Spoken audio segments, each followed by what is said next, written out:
जनसंख्या संसाधन अनुपात में अनुकूलतम जनसंख्या जनाधिक्य के बाद में हम बात करेंगे जन अभाव की स्थिति के बारे में।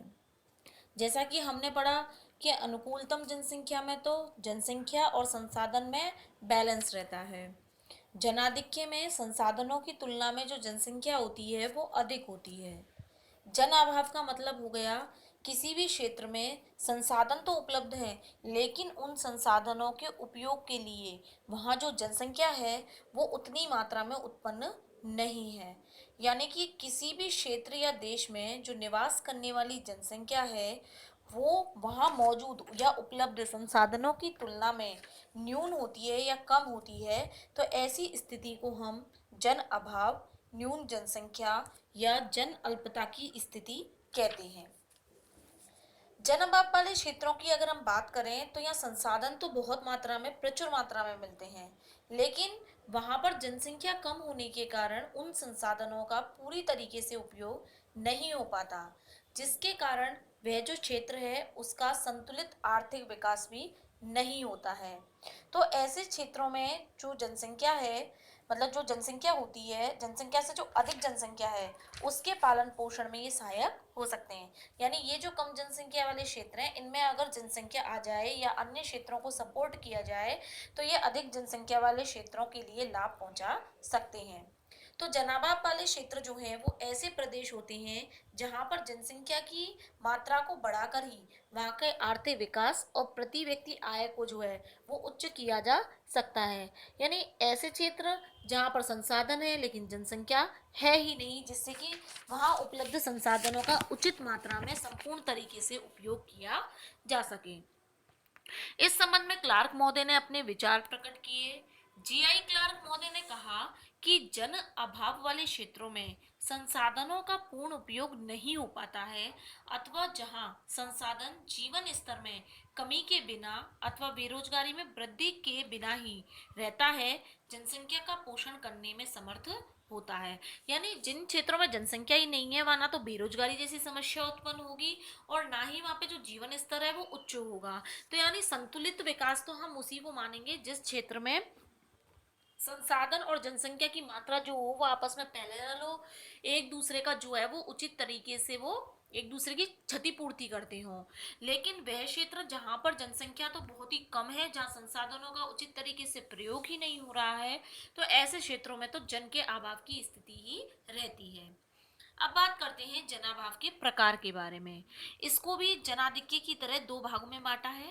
एक तो है पूर्ण जनाभाव, यानी ऐसा क्षेत्र जहां पर संसाधन जितने जितने भी संसाधन मौजूद हैं उनकी तुलना में टोटली जनसंख्या कम पाई जाती है, उसे कहते हैं पूर्ण जनाभाव। यानी संसाधन बहुत ज्यादा है लेकिन वहां कंपैरेटिवली जो जनसंख्या है वो बहुत ही ज्यादा कम है।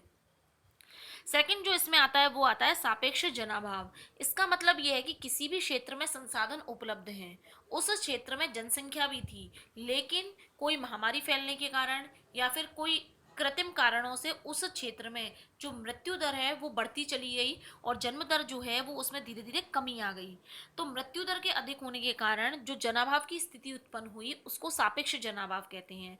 यानी जनसंख्या तो थी लेकिन वहां किसी कारणों से उस जनसंख्या की मात्रा में कमी आ गई।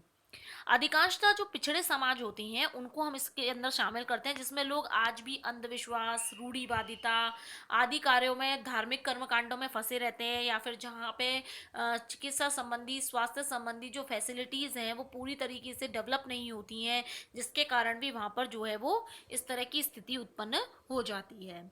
तो वर्तमान में अगर हम बात करें तो जैसे प्रेयरी घास के मैदान हैं, ऑस्ट्रेलिया, न्यूजीलैंड आदि अनेक क्षेत्र हैं जिनमें इस तरह का जो जनाभाव है उसकी स्थिति देखने को मिलती है। वर्तमान में जो न्यून जनसंख्या की स्थिति है वो अधिकतर ऐसे क्षेत्रों में मिलती है जिन क्षेत्रों का जो प्रौद्योगिकी स्तर है वो बहुत ही ज़्यादा निम्न होता है।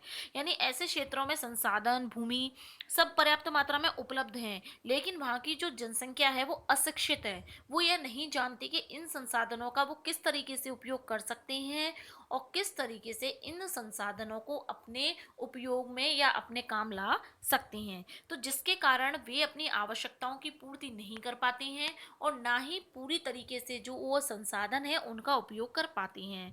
तो इस तरीके से जो आधुनिक प्रौद्योगिकी का विकास है और जनसंख्या का जो स्थानांतरण है उसके द्वारा ही इस स्थिति से निपटा जा सकता है। यानी ऐसे क्षेत्र जहाँ पर जनसंख्या ज़्यादा है और संसाधन कम है, ऐसे क्षेत्रों से अगर जनसंख्या को जनाभाव वाले क्षेत्रों में स्थानांतरित किया जाए या इन क्षेत्रों में धीरे धीरे जो है वो टेक्निकल विकास किया जाए, लोगों को शिक्षित किया जाए, तभी इन क्षेत्रों में जो है वो जनाभाव की स्थिति से निपटा जा सकता है। तो इस तरीके से जनसंख्या संसाधन अनुपात के अंतर्गत हमने देखा कि जनसंख्या और संसाधनों के मध्य संतुलन की जो अवस्था है वो मुख्य रूप से तीन कारकों पर जो है वो निर्भर करती है। तो ये जो तीन कारक हैं जो जिसकी हमने बात करी, ये तीनों ही कारक जो हैं वो जनसंख्या और संसाधन के अनुपात को दर्शाते हैं, जैसे कि अनुकूलतम जनसंख्या और एक जनाधिक्य की स्थिति और एक है जन अभाव की स्थिति। इसके अलावा कभी कभी हमारे सामने एक टर्म और आती है जनसंख्या दबाव। जनसंख्या दबाव का मतलब होता है किसी भी क्षेत्र में जनसंख्या तीव्र गति से बढ़ती है और जैसे ही वो तीव्र गति से बढ़ने लगती है उसके बाद में उस क्षेत्र में जनसंख्या इतनी ज़्यादा हो जाती है जिसके कारण वहाँ जो लोग रहते हैं उनका जो है मतलब विकास जो होता है वो डेवलप नहीं हो पाता, मतलब विकास जो है वो अवरुद्ध हो जाता है। यानी वह जनसंख्या इतनी ज़्यादा बढ़ती है जिसके कारण जो प्राकृतिक संसाधन है उनका दबाव बहुत ज़्यादा बढ़ने लगता है। तो ये जो जनसंख्या दबाव की टर्म है इसके बारे में हम अपने नेक्स्ट लेक्चर में पढ़ेंगे। अभी हम सिर्फ जन अभाव के बारे में बात कर रहे हैं, यानी कि वह जनसंख्या की स्थिति जहाँ पर संसाधनों तो अधिक होते हैं लेकिन उनकी तुलना में जो जनसंख्या होती है वो कम मात्रा में मौजूद रहती है। तो जनसंख्या संसाधन अनुपात में इन तीनों ही टर्म को समझना बहुत ज़रूरी है, तभी जो है वो हम जनसंख्या और संसाधन के मध्य जो अनुपात है उसको अच्छी तरीके से समझ सकते हैं।